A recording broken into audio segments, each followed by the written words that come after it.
Aurinko valaisi Richardin järvenrantahuvilan moitteettomia pihoja, heijastaen elämän loistoa, joka oli ylellisyyden, vallan ja vaurauden ympäröimä. Mutta kaiken tuon täydellisen maiseman takana vallitsi raskas hiljaisuus, tyhjyys, jota mikään omaisuus ei voinut täyttää. Henrik, hänen ainoa poikansa, joka oli aiemmin ollut iloinen ja täynnä energiaa, oli nyt sidottu pyörätuoliin, katse surullisena ja eksyneenä. Kukaan ei täysin ymmärtänyt, mitä oli tapahtunut. Lääkärit puhuivat neurologisista ongelmista, mutta mikään ei selittänyt pojan äkillistä kyvyttömyyttä kävellä. Richard, joka oli jo menettänyt vaimonsa onnettomuudessa, pelkäsi nyt menettävänsä myös poikansa elämänilon. Hänen uusi vaimonsa, Aurora, vaikutti olevan talon tukipilari.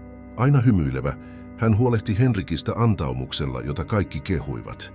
Silti syvällä sisimmässään Richard kantoi hiljaista tuskaa, sillä pojan tila ei kohentunut lukuisista hoidoista huolimatta. Ja juuri tässä näennäisen rauhallisessa tilanteessa tapahtui jotain odottamatonta. Kävellessään Henrikin kanssa huvilan laajoilla mailla, Richard kuuli ääntä pensaiden suunnasta. Ennen kuin turvamiehet ehtivät reagoida, laiha, likainen ja repaleisiin vaatteisiin pukeutunut poika juoksi esiin heitä kohti. Hänen silmänsä olivat eloisat, kiihkeät, täynnä jotain, mikä näytti sekoitukselta epätoivoa ja rohkeutta. Vartijat valmistautuivat ajamaan hänet pois, mutta Richard kohotti kätensä uteliaana. Noin 10-vuotiaalta näyttävä poika hengitti raskaasti, kuin olisi juossut kilometrejä. Sitten yhtäkkiä hän osoitti Henrikiä päättäväisesti sormellaan ja sanoi tärisevällä äänellä, "Teidän vaimonne ei anna hänen kävellä." Richardin maailma tuntui pysähtyvän sillä hetkellä. Lause iski kuin pommi, rikkoen huvilaa ympäröivän teennäisen rauhan. Hän katsoi Henrikiä, joka käänsi katseensa pois, nolona kuin salaisuutta piilotellen. Richardin sydän alkoi hakata. Tässä ei ollut mitään järkeä. Miten kukaan voisi estää lasta kävelemästä? Oliko tämä vain nälkäisen kulkuripojan harhaa, vai oliko syytöksen takana jotain muutakin? Köyhä poika, yhä hengästyneenä, ei perääntynyt. Hänen silmänsä loistivat totuudesta ja vakaumuksesta, kuin hän olisi nähnyt jotain, mitä kukaan muu ei ollut uskaltanut nähdä. Hänen sanoissaan oli voimaa, joka herätti miljonäärissä kiusallisen epäilyksen. Richard nielaisi yrittäen pysyä rauhallisena. Turvamiehet katsoivat häntä odottaen käskyjä. Henrik puristi hiljaa pyörätuolin käsinojia, ja tuntematon poika seisoi siinä, järkkymättä katsoen kaupungin rikkainta miestä, kuin tämä olisi ainoa, joka voisi kuulla totuuden. Tuo yksinkertainen hetki täydellisen pihan keskellä oli muuttamassa kaiken. Richardin sydän täyttyi kysymyksistä, mitä tuo poika tiesi, ja jos se oli totta, se oli vasta alkua paljastukselle, joka mullistaisi heidän elämänsä ikuisesti. Richard seisoi paikallaan yrittäen käsitellä juuri kuulemaansa. Kevyt tuuli liikutti ympäröiviä puita, mutta hänen sisällään tuntui kuin myrsky olisi puhkeamaisillaan. Miljonääri, joka oli tottunut hallitsemaan kaikkea ympärillään, tunsi itsensä haavoittuvaiseksi tuntemattoman pojan sanojen edessä. "Miten niin vaimoni ei anna hänen kävellä?" hän kysyi. Hänen äänensä oli luja, mutta täynnä epävarmuutta. Poika yhä hengästyneenä ei perääntynyt. "Minä näin. Hän pitää häntä kiinni, ei anna nousta. Hän laittaa jotain hänen ruokaansa. Vannon, että näin." Turvamiehet vaihtoivat epäluuloisia katseita, valmiina poistamaan tunkeilijan, mutta Richard kohotti jälleen kätensä estäen heitä. Hänen sydämensä löi yhä kovempaa. Entä jos tämä oli vain valhe nälkäiseltä pojalta, joka yritti saada huomiota? Tuon pojan katseessa oli kuitenkin jotain, mitä ei voinut sivuuttaa. Henrik käpertyneenä tuolissaan tuntui värisevän. Hänen silmänsä eivät kohdanneet isän katsetta. Hänen hiljaisuutensa kertoi enemmän kuin 1000 sanaa. Richard lähestyi poikaa yrittäen pehmentää ääntään. "Mikä sinun nimesi on?" "Eero", hän vastasi päättäväisesti. Richard hengitti syvään. Yksinkertainen nimi jollakulla, jolla ei selvästikään ollut mitään. Repaleiset vaatteet, likaiset kasvot, mutta vaikuttava rohkeus. Eero ei vapissut, ei kääntänyt katsettaan. Tuntui kuin totuuden kantaminen olisi tärkeämpää kuin mikään rangaistus, jonka hän voisi saada huvilan maille tunkeutumisesta. Aurora ilmestyi kauemmas näkyviin, huutaen Henrikiä sillä imelellä äänellä, jota hän aina käytti. Eeron ilme muuttui välittömästi. Hän nousi äkkiä ylös ja huusi, "Hän tulee!" Hän ei saa tietää, että puhuin teille. Yhdessä hetkessä poika juoksi takaisin samaa reittiä, josta oli tullut, ja katosi puiden lomaan. Richard yhä järkyttyneenä ei ehtinyt estää häntä. Hänen mieleensä jäi vain kaikuna sanat, teidän vaimonne ei anna hänen kävellä. Aurora lähestyi tuoden mukanaan totutun teennäisen rauhallisuutensa. Hän hymyili miehelleen ja silitti Henrikin olkapäitä harjoitellulla hellyydellä. Onko kaikki hyvin, rakas? Miksi olet niin vakavan näköinen? Richard teeskenteli välinpitämättömyyttä, mutta hänen sisällään sydän huusi. Kiusallinen epäilys oli nyt herännyt, eikä se lähtisi helpolla. Mitä Eero tarkoitti? Oliko hän todella nähnyt jotain? Yhtäkkiä miljonäärimaailma tuntui muuttaneen väriä. Piha ei enää näyttänyt niin kauniilta. Hiljaisuus ei ollut enää rauhallista, vaan tukahduttavaa. Ja Henrik, hänen poikansa, tuntui kantavan salaisuutta silmissään kuin anoen jotakuta paljastamaan totuuden. Richard ei tiennyt sitä vielä, mutta sillä hetkellä hänen elämänsä oli alkamassa luisua hallinnasta. Ennen kuin jatkamme tätä tarinaa, muista tilata kanava ja kommentoida nimesi ja mistä kaupungista katsot. Sinä yönä Richard ei saanut unta. Hän käveli edestakaisin huoneessaan, katsoen ulos huvilan ikkunasta, joka tuntui yhä enemmän kultaiselta vankilalta. Eeron sanat kaikuivat hänen mielessään kuin lakkaamaton vasaranisku. Vaimonne ei anna hänen kävellä. Hän muisti kaikki hetket, jolloin Aurora oli estänyt Henrikia yrittämästä nousta tuolista. Hän muisti, kuinka Aurora oli aina vaatinut saada valmistaa pojan ateriat yksin, kieltäytyen kaikesta avusta keittäjiltä tai talon henkilökunnalta. Kaikki oli vaikuttanut silloin niin luonnolliselta, mutta nyt Eeron sanojen myötä se sai uuden synkän merkityksen. Viereisessä huoneessa Henrik nukkui. Richard astui sisään hiljaa tarkkaillen poikaansa. Poika hengitti rauhallisesti, mutta hänen kasvoillaan oli sydäntä särkevä suru. Richard polvistui sängyn viereen, silittäen hänen hiuksiaan. Poikani, hän kuiskasi melkein huomaamattaan, mitä sinulle tehdään. Henrik avasi silmänsä hitaasti, kuin olisi kuullut isänsä sydämen kutsun. Hetken hän tuijotti Richardia hiljaa. Hänen silmänsä kostuivat, mutta suusta ei tullut sanaakaan. Hän vain käänsi kasvonsa poispäin, kuin peläten vastaamista. Miljonäärin sydäntä puristi, siinä oli jotain. Hän tunsi sen, mutta miten saada totuus ulos lapsesta, joka vaikutti niin pelokkaalta? Seuraavana aamuna Richard tarkkaili rutiineja tarkemmin. Aurora tuli Henrikin huoneeseen aamiaistarjottimen kanssa. Tuoreen teen tuoksu levisi ilmaan. Hän näki, kuinka Aurora tiputti huomaamattomasti muutaman tipan lasiin. Liikkeet olivat lähes näkymättömiä. Mitä tuo on? Hän kysyi äkkiä äänensä lujana. Aurora hymyili yllättyneenä, mutta menettämättä malttiaan. Luonnonmukaista rohtoa rentouttamaan hänen lihaksiaan, lääkärit sanoivat sen auttavan. Richard nyökkäsi hitaasti, mutta epäluulo vain kasvoi. Hän ei kysynyt enempää, vain tarkkaili teeskennellen uskovansa. Tunteja myöhemmin, lähtiessään huvilasta hoitamaan asioita, hänen katseensa kiinnittyi varjoon porttien välissä. Eero oli siellä taas, piilossa puun takana. Poika juoksi hänen luokseen nähdessään Richardin olevan yksin. Puhuin tottanis, hän sanoi hengästyneenä. Näin hänen laittavan jotain pojan mehuun. Näin sen omin silmin. Richard tarttui pojan olkapäähän ja katsoi syvälle hänen silmiinsä. Niissä oli vilpittömyyttä, mutta myös pelkoa. Jos tämä on totta, olet vaarassa, Eero. Poika puri huultaan epäröiden. Sitten hän mutisi hiljaisella äänellä. En minä ole vaarassa, vaan teidän poikanne.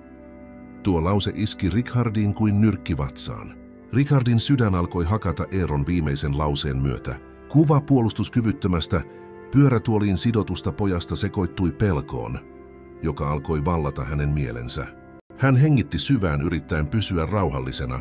Hän oli tottunut kohtaamaan armottomia liikemiehiä, neuvottelemaan miljoonasopimuksista ja käsittelemään paineita, jotka olisivat murtaneet monet, mutta mikään ei ollut valmistanut häntä järkytykseen kuvitella, että joku omassa kodissa voisi hitaasti tuhota hänen poikansa elämän.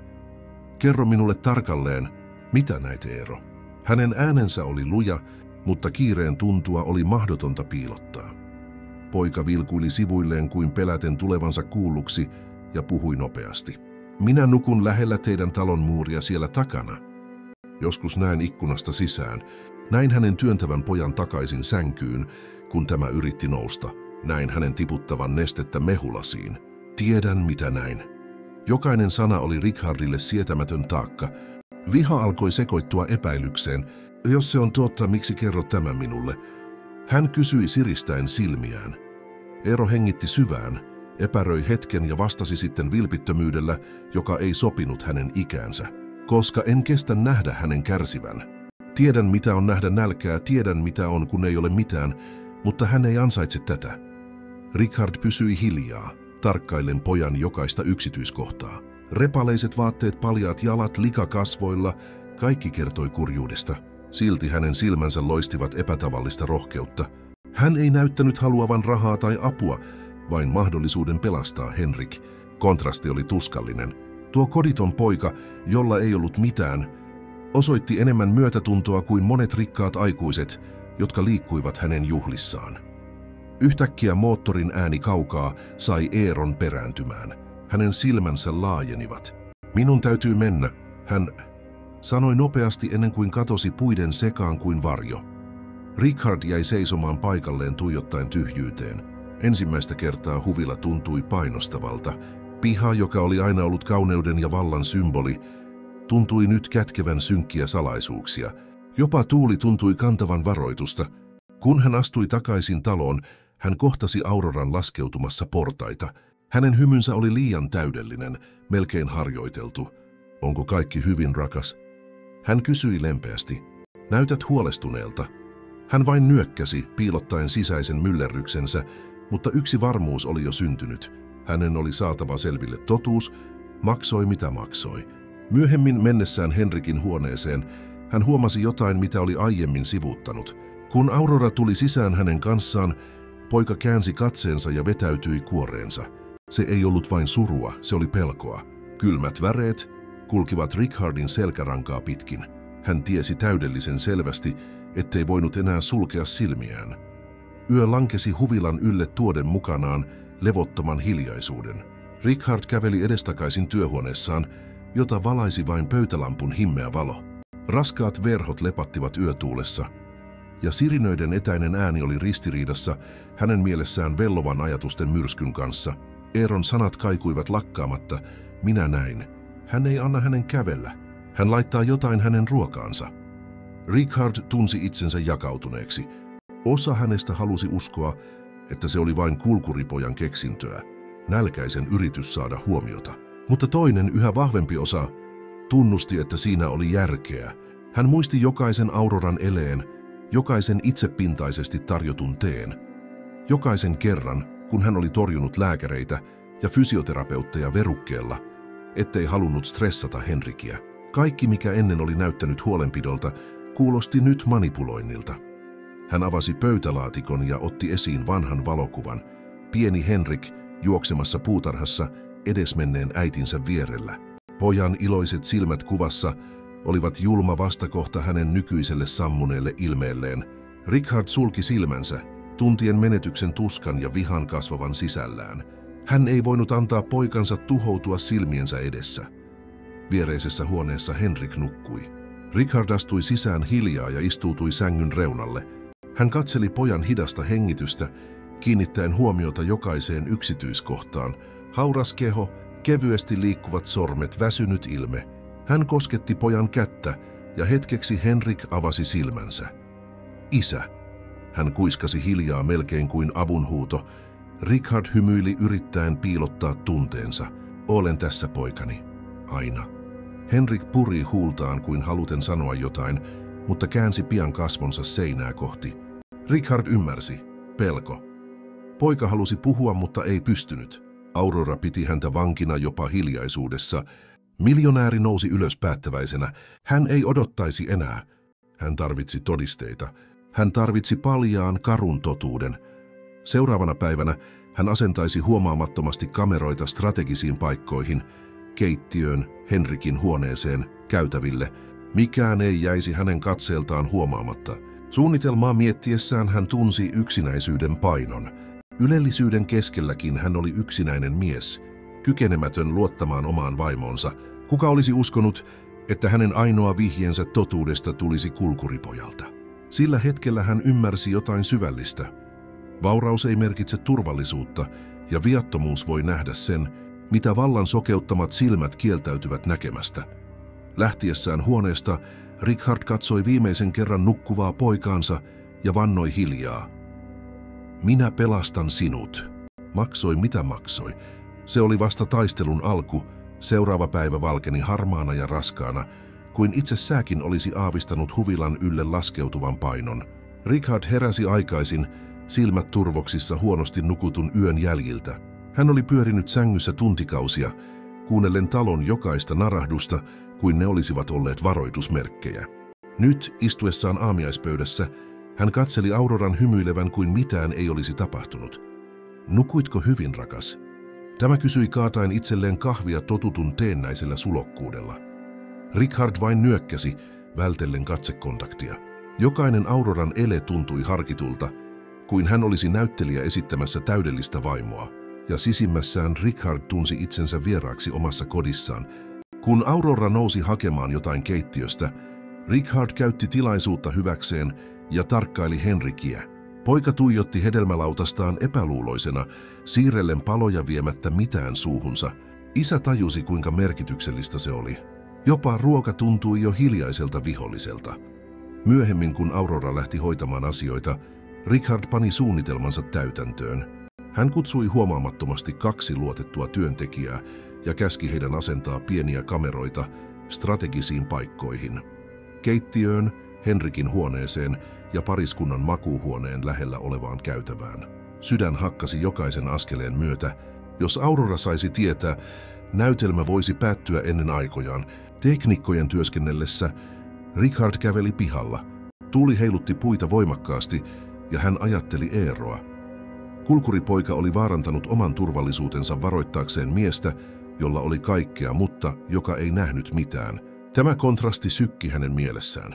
Miten joku, jolla ei ollut mitään, saattoi olla niin rohkea, kun taas hän, omaisuuden ja vallan haltija, oli niin kauan ollut sokea ilmeiselle.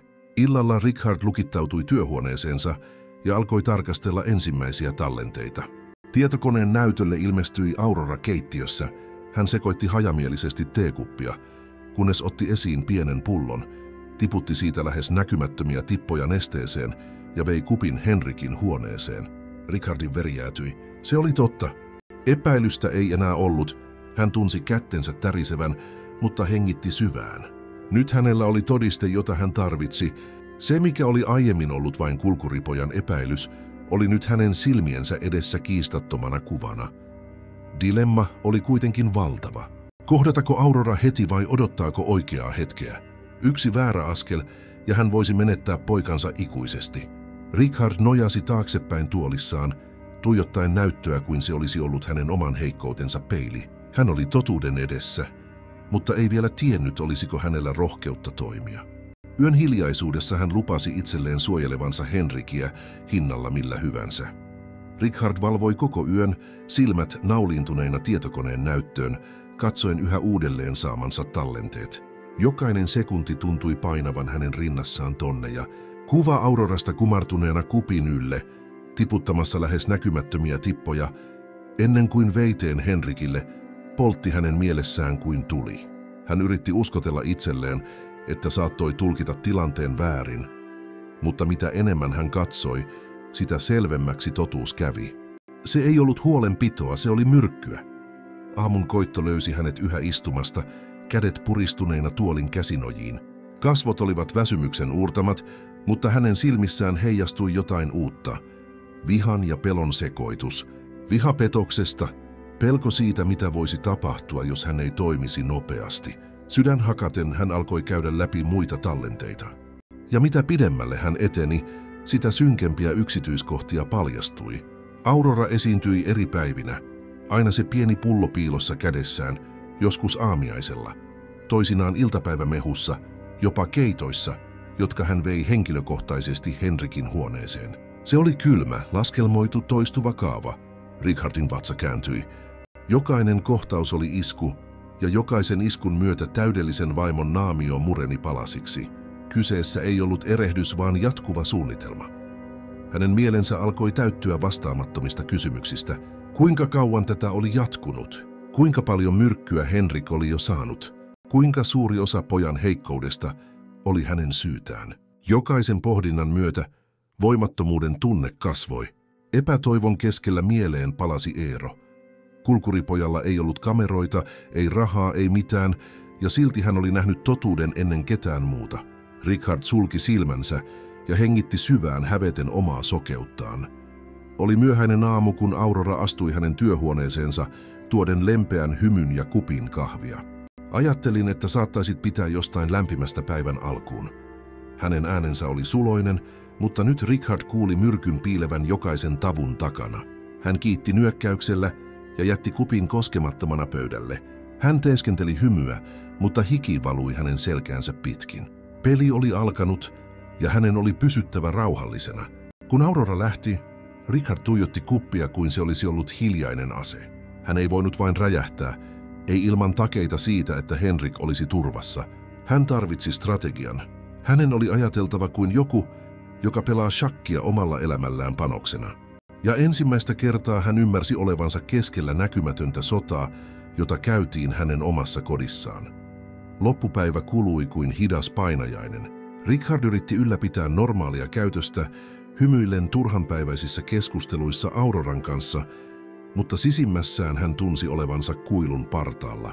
Jokainen Auroran sana tuntui harjoitellulta, jokainen ele kantoi hiljaista uhkaa, jonka vain hän nyt havaitsi. Kun hän sai hetken kahden Henrikin kanssa, hän astui huoneeseen ja sulki oven hitaasti, kuin pelkkä ääni voisi herättää epäilyksiä. Poika istui sängyllä katsemaassa, näpräten hermostuneesti sormiaan. Poikani, minun täytyy pyytää sinua olemaan rehellinen minulle, Richard sanoi istuen hänen viereensä. Tunnetko mitään outoa syötyäsi tai juotuasi sitä, mitä äitipuolesi tuo? Henrik kohotti katseensa pelokkaana. Hetken hän näytti olevan valmis kieltämään, mutta pidätetyt kyyneleet paljastivat totuuden. Tunnen, isä. En halunnut kertoa, mutta joskus mehu maistuu kitkerältä. Minua huimaa tunnen kehoni heikoksi ja hän sanoo sen olevan normaalia, että se on vain pääni sisällä. Richardin sydäntä puristi. Vahvistus sattui enemmän kuin mikään fyysinen haava. Hän tarttui poikansa käsiin ja sanoi lujasti, et ole hullu poikani, ja minä suojelen sinua. Henrik itki hiljaa, nojaten päänsä isänsä olkapäähän. Richard halasi häntä yrittäen antaa voimaa, vaikka oli itse sisältä rikki. Yhtäkkiä he kuulivat askelia käytävältä. Richard nousi nopeasti ylös, pyyhkien pojan kyyneleet. Ovi avautui ja Aurora ilmestyi suloisen hymyn kera. Onko kaikki hyvin täällä? Hän kysyi hänen katseensa levätessä heidän yllään tavalla, jonka Richard nyt tunnisti valvovaksi. Kyllä. Hän vastasi pakottaen itsensä luonnollisuuteen. Juttelimme vain hetken. Aurora nyökkäsi, mutta hänen viipyilevä katseensa Henrikissä sai Richardin tuntemaan kylmiä väreitä. Hän tiesi, milloin kontrolli oli lipeämässä hänen käsistään, eikä tuo hetki miellyttänyt häntä. Kun Aurora oli lähtenyt, Richard hengitti syvään. Hänen oli toimittava nopeasti. Tallenteet eivät riittäneet. Hän tarvitsi vankkoja ja kiistattomia todisteita, jotka voisivat lopettaa tämän farssin kertaheitolla. Pelkkä ajatus pojan menettämisestä tuolle naiselle sai hänet vapisemaan. Sinä yönä hän päätti tehostaa valvontaa. Hän tallentaisi keittiön lisäksi jokaisen Auroran vierailun Henrikin huoneeseen. Mikään ei jäisi hänen hallintansa ulkopuolelle. Suunnitelmiaan hioessaan Eeron muisto palasi mieleen. Ehkä oli aika etsiä hänet uudelleen. Poika saattoi olla avainasemassa ymmärtämään, kuinka pitkälle Aurora oli valmis menemään. Richard tiesi, aika oli käymässä vähiin. Seuraavina päivinä ilmapiiri huvilassa muuttui sietämättömäksi. Richard teeskenteli normaaliutta, mutta tunsi jännityksen kodin joka kolkassa. Aurora puolestaan vaikutti valppaammalta kuin koskaan. Hänen silmänsä vaelsivat käytävillä. Ne tarkkailivat jokaista Richardin elettä, kuin epäillen, että jokin oli muuttunut. Suloinen hymy oli yhä tallella, mutta nyt siihen liittyi liian hienovaraisia kysymyksiä ollakseen viattomia. Olet tehnyt myöhään töitä, eikö niin? Hän sanoi kallistaen päätään näennäisen huolestuneena. Olet ollut hermostunut, rakas, ja joka kerta kun hän puhui. Richard tajusi, etteivät ne olleet vain sanoja, vaan tunnusteluja, yrityksiä selvittää, kuinka paljon aviomies vielä uskoi hänen julkisivuunsa. Henrik puolestaan näytti yhä uupuneemmalta. Hän vältteli Auroran tuomia ruokia. Hän teeskenteli, ettei ollut nälkäinen, mutta hänen haurautensa oli ilmeinen. Richard katseli hiljaa, vielä uskaltamatta puuttua asiaan avoimesti. Pelko siitä, että Aurora huomaisi hänen valvontansa ja muuttuisi entistä vaarallisemmaksi, lamautti hänet. Eräänä yönä, katsoessaan uusia tallenteita, Richard huomasi toisen häiritsevän yksityiskohdan. Kyse ei ollut vain myrkystä. Aurora manipuloi myös pojan lääkkeitä. Hän vaihtoi pillereitä. Sekoitti nesteitä pulloihin, joiden piti sisältää vitamiineja. Hänen kontrollinsa oli täydellinen, kuin jokaisen Henrikin elämän yksityiskohdan olisi kuljettava hänen kättensä kautta. Epätoivo valtasi hänet. Enää ei riittänyt todisteiden ajattelu. Hän tarvitsi pelastussuunnitelman, tavan suojella Henrikiä välittömästi. Mutta miten tehdä se herättämättä epäilyksiä? Seuraavana aamuna, astuessaan pojan huoneeseen, hän löysi Auroran istumasta nojatuolista, kammaten rauhallisesti Henrikin hiuksia. Henrik oli käpertyneenä sängyssä, silmät puoliummessa. Hän ei nukkunut hyvin, Aurora sanoi imelällä äänellä. Luulen, että hänen täytyy levätä vielä enemmän. Richard tunsi vihan nousevan, mutta pidätteli itseään. Hän ei voinut paljastaa itseään. Hän vain lähestyi poikaa, laski kätensä hänen otsalleen ja sanoi, kaikki järjestyy, mestarini. Isä pitää sinusta huolta. Henrikin silmät kirkastuivat hetkeksi, kuin tuo yksinkertainen lause olisi ollut viimeinen toivon säie. Huoneesta poistuessaan Richard tajusi jotain kauheaa. Aurora alkoi huomata muutoksen aviomiehensä katseessa, ja se teki hänestä vaarallisemman kuin koskaan. Oli vain ajan kysymys, milloin hän ottaisi seuraavan askeleen. Richard ei saanut sinä yönä unta. Löytöjen paino murskasi hänet, ja kuva Henrikin heikkenemisestä hänen silmiensä edessä ei jättänyt häntä rauhaan. Istuessaan työhuoneessa ja tuijottaen tyhjyyteen hän muisti Eeron. Kulkuripoika oli nähnyt totuuden ennen kaikkia muita ja ottanut riskin puhuessaan. Ehkä oli aika etsiä hänet uudelleen. Seuraavana aamuna hän keksi Auroralle, että hänellä olisi tärkeitä kokouksia kaupungin ulkopuolella. Aurora näytti hyväksyvän sen, mutta hänen pitkitetty katseensa teki selväksi, ettei hän uskonut täysin. Siitä huolimatta Richard lähti päättäväisenä. Auto eteni vilkkailla kaduilla, ja mitä kauemmas hän pääsi huvilasta, sitä kevyemmältä ilma tuntui. Hän etsi niiltä kulmilta, joilla oli nähnyt Eeron ensimmäisen kerran. Ei kestänyt kauan, kun hän havaitsi pojan laihan hahmon istumassa jalkakäytävällä, vanhaa pussia syleillen. Richard pysäköi ja lähestyi. Eero katsoi häntä epäluuloisesti, mutta tunnisti pian elegantin miehen. Te siis palasitte, hän sanoi nousten hitaasti. Minun täytyy puhua kanssasi, Richard vastasi hiljaisella äänellä, ja tarvitsen sinun olevan jälleen rehellinen minulle. He istuivat läheiselle penkille, erossa hälinästä. Richard kertoi kameroista, tallenteista, Eeron sanojen vahvistumisesta. Poika kuunteli hiljaa silmät suurina, kunnes pudisti päätään. Minä tiesin, hän mutisi. Näin hänet aina puuhailemassa asioiden kanssa. Aavistin, että jokin oli vialla. Richard tarttui hänen olkapäähänsä. Olit rohkea, Eero, rohkeampi kuin minä. Nyt tarvitsen apuasi. Haluan sinun pysyvän lähellä. Saatan tarvita sinua enemmän kuin arvaatkaan. Eeron silmät loistivat, ja ensimmäistä kertaa hänen kasvoilleen ilmestyi ujo hymy. Minä autan. En ole kukaan, mutta jos se on Henrikin pelastamiseksi, minä autan. Richard tunsi palan kurkussaan. Elämä opetti hänelle odottamattoman läksyn. Todellinen uskollisuus ei tullut vauraudesta, vaan sydämistä, jotka tunsivat totuuden arvon. Ennen hyvästelyä Richard antoi pojalle kirjekuoren, jossa oli rahaa ja puhtaan takin. Eero yritti kieltäytyä, mutta miljonääri vaati, tämä ei ole hyväntekeväisyyttä, se on kiitollisuutta. Pelastit jo poikani kerran ja nyt autat minua pelastamaan hänet uudelleen. Eero hymyili kyyneleet silmissään. Sillä hetkellä kaksi niin erilaista maailmaa kohtasi hiljaisessa lupauksessa. Yhdessä he tekisivät kaikkensa suojellakseen Henrikiä. Huvila tuntui hengittävän raskasta, tukahduttavaa ilmaa. Richard oli palannut tapaamisestaan Eeron kanssa, tuntien itsensä vahvemmaksi, mutta tuo voima haihtui, kun hän näki Henrikin uudelleen. Poika oli kalpea, silmät kuopalla, keho päivä päivältä hauraampi. Tuntui kuin elämä valuisi hänestä hitaasti pois. Aurora puolestaan vaikutti säteilevältä. Hän käveli käytävillä seesteinen hymy huulillaan, mutta hänen silmiensä loisteessa oli jotain, mikä paljasti erilaista kiihtymystä. Richard tajusi. Hän oli kiirehtimässä suunnitelmaansa.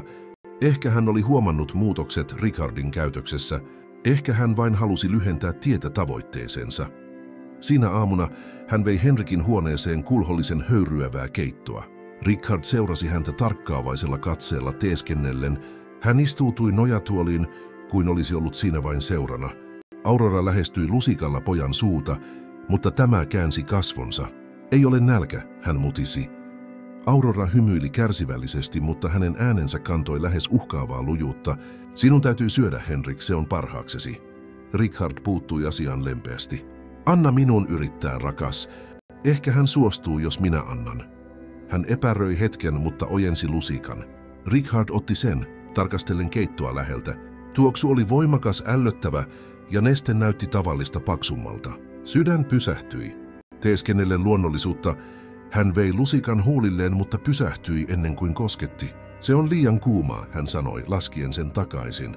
Auroran katse koveni hetkeksi, ja sitten hän palasi hymyyn. Totta kai, rakas, totta kai. Odota, että se jäähtyy. Richard tunsi jään nousevan selkärankaansa pitkin. Se oli selvempää kuin koskaan. Jokainen ateria oli riski. Sinä yönä katsoessaan tallenteita, hän vahvisti epäilyksensä jälleen.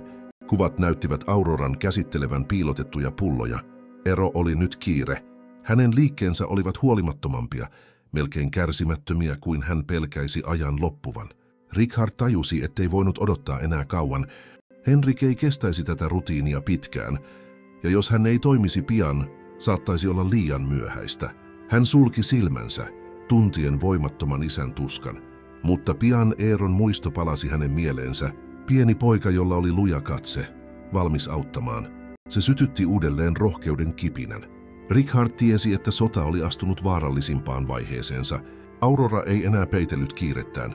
Henrik oli yhä heikompi, ja hänen oli tehtävä päätös ennen kuin tragedia olisi peruuttamaton.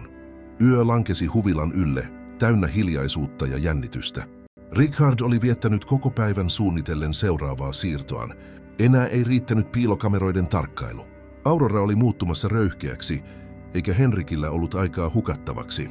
Oli aika hankkia lopullisia todisteita. Jotain, mikä kumoaisi kaikki valheet. Työhuoneessaan hän kävi läpi suunnitelman jokaisen yksityiskohdan. Hän asentaisi huomaamattomasti uuden pienen kameran keittiön koristekellon sisään. Tällä kertaa hän ei tyytyisi valvontakameroiden etäiseen kuvaan. Hän halusi nähdä Auroran kädet, hänen liikkeensä, jokaisen pisaran nestettä, joka putosi Henrikin lautaselle tai kuppiin. Sydän hakkasi kiihtyneesti hänen testatessaan laitteita. Kaikki oli valmista. Nyt oli vain odotettava. Seuraavana päivänä hän piti yllä rutiinia kuin mitään ei olisi tapahtunut. Hän teeskenteli olevansa kiinnostunut lehdestä, puhui liiketoimista puhelimessa, jopa nauroi Auroran teennäisille vitseille aamiaisella, mutta sisimmässään jokainen sekunti oli laskelmoitu. Iltapäivän tullen Richard vetäytyi huomaamattomasti työhuoneeseen ja avasi uuden kameran suoran lähetyksen. Veri jäätyi, kun hän näki Auroran ilmestyvän keittiöön. Tämä katseli ympärilleen varovasti, kuin tietäen, että häntä saatettiin tarkkailla. Sitten hän otti esiliinan taskusta pienen, läpinäkyvän pullon. Richard zoomasi kuvaa lähemmäs, kädet täristen. Hän näki selvästi, kun Aurora kaatoi tippoja appelsiinimehuun, sekoittaen nopeasti lusikalla. Sitten hän asetti lasin tarjottimelle ja hymyili itsekseen kuin juhlien hiljaa. Richard melkein huusi, mutta pidätteli itseään. Hetki oli siinä, hänen silmiensä edessä, todiste, joka voisi pelastaa Henrikin. Nopeasti hän otti pienen kannettavan kameran, asetti sen takkinsa taskuun ja laskeutui portaita. Hän tapasi Auroran jo matkalla Henrikin huoneeseen, kantaen tarjotinta totutun teennäisen suloisesti. Voinko minä viedä? Richard sanoi pysäyttäen hänet käytävällä. Aurora katsoi yllättyneenä, mutta hymyili. Sinäkö, rakas? Kuinka ystävällistä. Richard otti tarjottimen, mutta sen sijaan, että olisi mennyt suoraan huoneeseen, hän asetti sen käytävällä olevalle pöydälle, teeskenteli korjaavansa jotain liinassa ja käynnisti huomaamattomasti taskukameran. Hän tallensi jokaisen yksityiskohdan, lasin muuttuneen nesteen voimakkaan hajun, joka siitä nousi. Huoneessa Henrik katsoi isänsä hämmentyneenä, mutta Richard antoi huomaamattoman hiljaisuuden merkin. Hän tiesi, että tämä olisi Auroran tuhon alku. Ansa oli viritetty. Ja nyt ensimmäistä kertaa Richardilla oli käsissään totuus, joka voisi murskata hänen vihollisensa. Richard ei jaksanut odottaa kauan. Tarjottimen paino oli vielä hänen käsissään, kun hän päätti, ettei voinut enää pitkittää peliä. Hän vei käsitellyn lasin työhuoneeseen ja lukitsi oven. Hän kuvasi läheltä, näyttäen pullon, jonka oli löytänyt Auroran esiliinasta, ja mehussa kelluvan samean nesteen. Jokaisen tallenteen myötä hänen sydäntään puristi, mutta se myös vahvistui. Hänellä oli tarvitsemansa ase. Pian sen jälkeen hän kutsui Auroran työhuoneeseen. Tämä astui sisään seesteinen hymy huulillaan, mutta nähdessään aviomiehensä vakavat kasvot, hän kohotti kulmiaan. Mitä on tapahtunut, Richard? Hän kysyi sillä suloisella äänellä, joka oli niin monta kertaa pettänyt häntä. Hän hengitti syvään ja osoitti tietokoneen näyttöä, johon hän oli pysäyttänyt tallenteen Aurora keittiössä, tiputtamassa tippoja mehulasiin. Auroran hymy hyytyi hetkeksi, mutta palasi pian kylmänä ja laskelmoituna. Tätäkö se on, hän sanoi naurahtaen kevyesti. Luuletko todella, että tekisin jotain pahaa pojallesi? En luule, Aurora. Minä näin sen, Richard vastasi.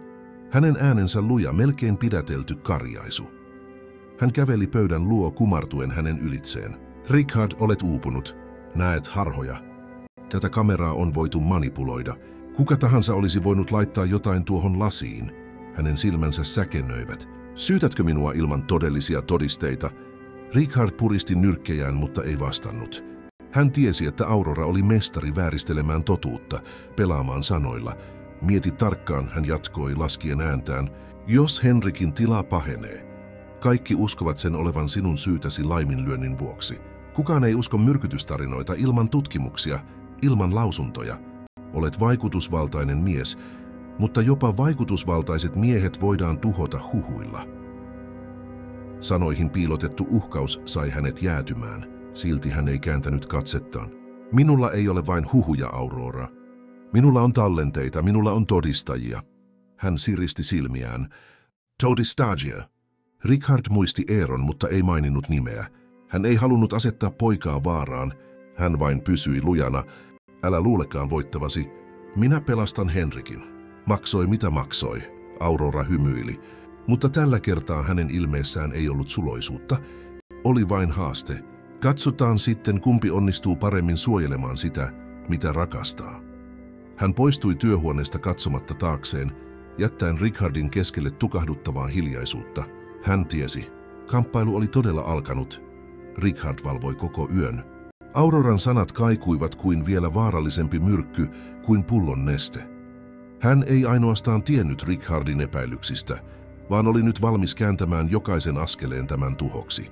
Taistelu ei ollut enää vain Henrikin terveydestä, vaan myös totuudesta, maineesta, hänen omasta selviytymisestään.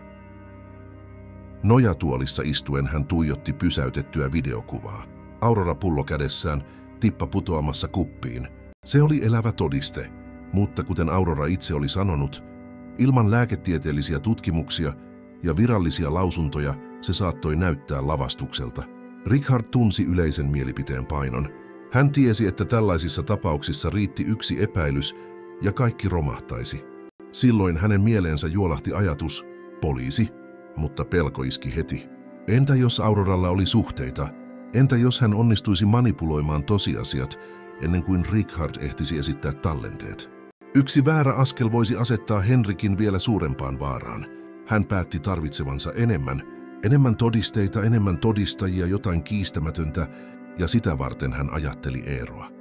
Poika oli nähnyt asioita, joita kukaan aikuinen siinä talossa ei ollut uskaltanut nähdä.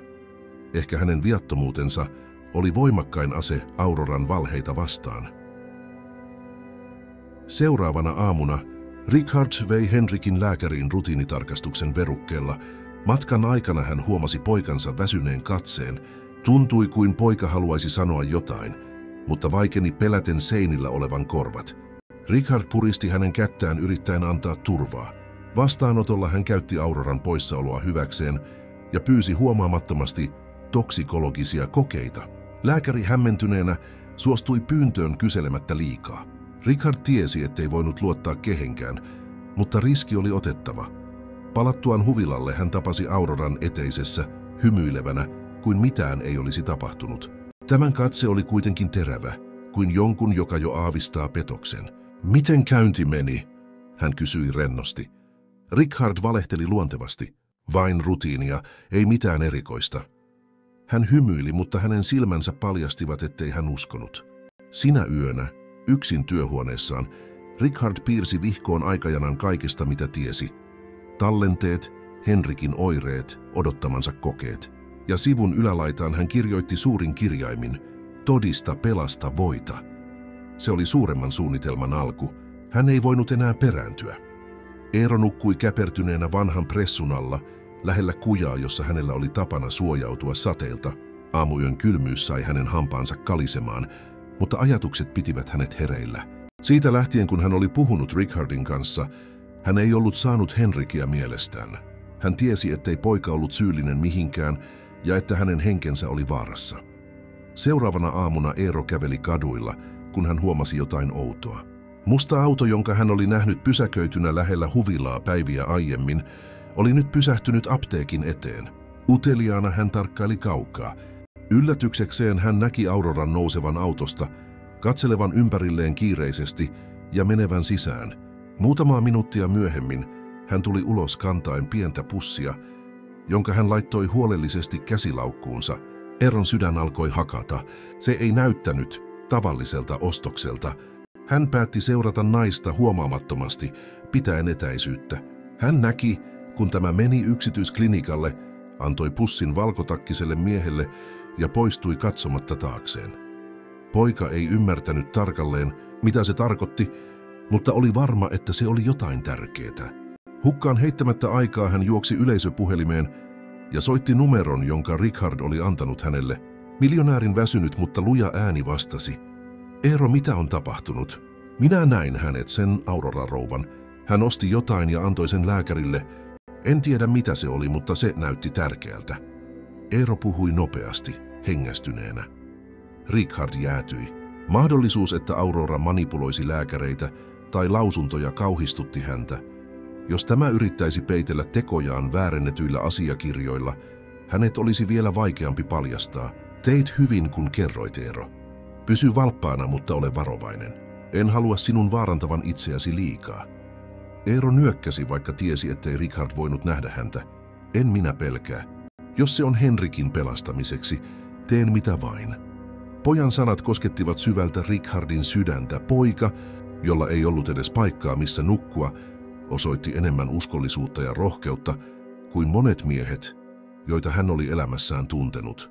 Sinä yönä Richard mietti Eeron sanoja. Hän tajusi, ettei ollut yksin. Hänellä oli rinnallaan joku, joka näki totuuden pelkäämättä, ja se antoi hänelle uutta voimaa. Katsoessaan Henrikin nukkuvan hän kuiskasi itselleen, kun Eero on puolellamme, Aurora ei voita. Ilmapiiri huvilassa oli muuttunut tukahduttavaksi, kuin jokainen seinä kätkisi salaisuuksia, ja jokainen nurkka olisi hiljainen vihollinen. Richard käveli edestakaisin, levottomana odottaen kärsimättömänä Henrikin lääketieteellisten tutkimusten tuloksia. Hän tiesi, että ne sivut voisivat olla avain Auroran paljastamiseen, mutta pelkäsi myös, että tämä olisi jo manipuloinut kaiken ennen kuin tulokset päätyisivät hänen käsiinsä. Aurora puolestaan vaikutti seesteisemmältä kuin koskaan. Hänen elegantit vaatteensa, moitteeton hymynsä, suloinen äänensä, kaikki oli entistäkin laskelmoidumpaa. Mutta tyyneyden takana Richard havaitsi silmien loisteen, huonosti peitellyn kiireen, melkein käsin kosketeltavan hermostuneisuuden. Hän tiesi, että silmukka oli kiristymässä. Eräänä sateisena iltapäivänä Aurora vei Henrikin huoneeseen tarjottimella lasin lämmintä maitoa ja muutamia keksejä. Richard tarkkaili kaukaa piilossa käytävällä, pieni taskukamera päällä. Hän näki, kun Aurora kosketti pullolla lasin reunaa ja antoi useiden tippojen pudota, enemmän kuin tavallisesti. Hänen sydämensä pysähtyi hetkeksi. Henrik, väsynyt ja unelias, katsoi maitoa epäilemättä. Aurora lähestyi totutun teennäisen suloisesti. Juo, rakas, se auttaa sinua nukkumaan paremmin. Richard ei kestänyt enää. Hän astui äkkiä huoneeseen, äänensä lujempi kuin koskaan. Odota. Aurora jähmettyi sekunniksi, mutta palautti pian hymynsä. Richard, säikähditin. Olin vain huolehtimassa hänestä. Hän käveli tarjottimen luo ja otti lasin. Haju oli voimakas, ällöttävä, erilainen kuin tavallinen maito. Richard nosti lasin hänen eteensä, silmät säkenöiden, et petä enää ketään. Sisimmässään epätoivo kuitenkin kalvoi häntä. Hän tiesi, ettei voinut juoda nestettä todistaakseen asiaa. Hän tiesi, että hänen oli säilytettävä se todisteena, mutta tiesi myös, että jos hän ei toimisi nopeasti, Henrik saatettaisiin pakottaa juomaan se ennemmin tai myöhemmin. Aurora astui eteenpäin yrittäen saada tilanteen hallintaansa. Sinusta on tullut vainoharhainen, Richard. Annat perusteettomien epäilysten viedä sinut mennessään. Henrik katsoi heitä molempia peloissaan ymmärtämättä. Richard polvistui poikansa eteen ja sanoi hiljaa, luota minuun, poikani. Isä suojelee sinua. Aurora laittoi kätensä puuskaan ja ensimmäistä kertaa hymy hyytyi kokonaan. Hänen katseessaan oli vain kylmyyttä. Sinä yönä Richard lukittautui työhuoneeseen myrkytetty lasi säilössä. Hän tiesi. Se oli lopullinen todiste, vaarallisin, mutta hän ymmärsi myös, että aika oli lopussa. Aurora tekisi kaikkensa antaakseen lopullisen iskun, ja seuraava siirto olisi kaikkein riskialttein. Huvila oli vaipunut jännittyneeseen hiljaisuuteen, kuin aavistaen, että jotain ratkaisevaa oli tapahtumassa. Richard oli viettänyt päivän suunnitellen viimeistä siirtoaan. Hän tiesi, ettei voinut enää kohdata Auroraa vain keskusteluilla tai piilotetuilla tallenteilla. Hänet oli paljastettava lopullisesti, silmien edessä, jotka eivät voisi kieltää totuutta. Hän kutsui 2 luotettua työntekijää ja pyysi heitä olemaan valppaina. Salassa hän otti yhteyttä myös Henrikin tutkimuksista vastaavaan lääkäriin ja pyysi tätä tuomaan tulokset henkilökohtaisesti sinä iltana. Kaiken oli oltava synkronoitua. Illan hämärtyessä Aurora ilmestyi elegantimpana kuin koskaan. Hän oli pukeutunut kuin menossa gaalaan, mutta hänen silmissään oli sama synkkä päättäväisyys. Richard tajusi, hän oli valmis viimeistelemään suunnitelmansa. Pian hän vei uuden tarjottimen Henrikin huoneeseen. Richard seurasi hänen askeliaan hiljaa sydän hakaten. 2 työntekijää tarkkaili huomaamattomasti käytävältä ja lääkäri odotti jo olohuoneessa tulokset käsissään. Aurora astui huoneeseen, istuutui pojan sängyn viereen ja sanoi lempeästi, rakkaani, toin sinulle jotain erityistä. Tämä saa sinut nukkumaan rauhassa. Richard ilmestyi ovelle ennen kuin hän ehti viedä lasia Henrikin huulille. Älä koske häneen. Hänen äänensä kaikui kuin ukkonen. Hän kääntyi yllättyneenä, mutta sai pian itsensä hallintaan. Richard, ole kiltti, liioittele taas. Hän astui eteenpäin, riuhtaisi lasin hänen käsistään ja nosti sen huoneeseen ilmestyneiden ihmisten nähtäville. Katsokaa kaikki, tämä nainen myrkyttää poikaani. Työntekijät vaihtoivat pelästyneitä, mutta tarkkaavaisia katseita. Lääkäri lähestyi, otti lasin ja haistoi sitä. Hänen ilmeensä muuttui välittömästi. Tämä ei ole tavallista maitoa. Tässä on jotain muuta. Aurora yritti protestoida, hänen äänensä kiihtyneenä. Tämä on naurettavaa. Hän manipuloi teitä kaikkia. Hän haluaa tuhota minut, koska ei kestä, että minä huolehdin pojasta. Mutta sillä hetkellä Richard käynnisti taskukameransa ja heijasti tabletille tallenteet. Aurora tiputtamassa nestettä laseihin, sekoittamassa lääkkeitä, hymyilemässä yksinään peukaloituaan ruokaa. Kuvat olivat kiistattomia. Seurannutta hiljaisuutta rikkoi vain Henrikin pidätetty itku. Poika katsoi isänsä toiveikkaana, kuin olisi vihdoin nähnyt valon oltuaan niin kauan varjossa. Aurora puolestaan menetti hymynsä lopullisesti. Hänen silmänsä muuttuivat kylmiksi, koviksi, ja hänen naamionsa putosi kaikkien edessä. Richard julisti lujalla äänellä, se on ohi, Aurora. Et koske enää poikaani. Totuus oli vihdoin paljastettu. Paljastuksen paino leijui ilmassa kuin ukkonen, joka vihdoin purkautuu. Aurora poistettiin huvilasta samana iltana, ilman eleganssinsa loistoa, vain synkkä katse silmissään kuin joku, joka näkee valheiden linnan sortuvan edessään. Richard ei tuntenut välitöntä helpotusta. Sen sijaan tyhjyys valtasi hänet. Vuosien luottamus ja täydellisyyden julkisivu olivat haihtuneet myrkkyyn ja petokseen, mutta ennen kaikkea hänen sydämensä huusi kiitollisuutta. Henrik oli elossa ja saattoi nyt hengittää ilman pelkoa. Seuraavina päivinä talo sai uuden rytmin. Lääkäri vahvisti. Poika oli myrkytetty pienillä annoksilla, jotka riittivät pitämään hänet heikkona ja riippuvaisena. Nyt Vapaana tästä näkymättömästä vankilasta, Henrik alkoi hitaasti toipua. Ensimmäisinä päivinä hän käveli vielä vaivalloisesti, mutta toivon kipinä oli jo palannut hänen katseeseensa. Richard oli hänen tukenaan joka askeleella kuin opetellen uudelleen isäksi. Hän istui pojan kanssa puutarhassa, kertoi tarinoita ajalta, jolloin tämän äiti oli vielä elossa, puhui unelmista ja muistoista. Henrik kuunteli tarkkaavaisesti, omaksuen jokaisen sanan kuin kadonneen aarteen. Ja sitten eräänä aurinkoisena iltapäivänä Eero ilmestyi jälleen. Kulkuripoika, yhä repaleisissa vaatteissaan, mutta ujo hymy huulillaan, epäröi ennen portin ylittämistä. Richard otti hänet vastaan avosylin, kuin kotiin palaavan pojan. Henrik juoksi, vaikka oli vielä hauras, ponnisteli ottaakseen muutaman askeleen ja halasi Eeroa kaikella voimallaan. Sinä pelastit minut, miljonäärin poika sanoi, silmät kyynelissä. Eero hymyili vaivautuneena. Minä vain kerroin totuuden. Richard katseli näkyä sydänkurkussa. Siinä hänen edessään oli 2 poikaa, joita elämä oli kohdellut niin eri tavoin, mutta joita yhdisti jotain suurempaa, rohkeus. Hän lähestyi, laski kätensä kummankin olkapäälle ja julisti: tästä päivästä lähtien Eero ei enää asu kadulla. Hän saa kodin, koulutuksen, ihmisarvon. Hänestä tulee osa perhettämme. Eero ei voinut pidätellä kyyneleitään.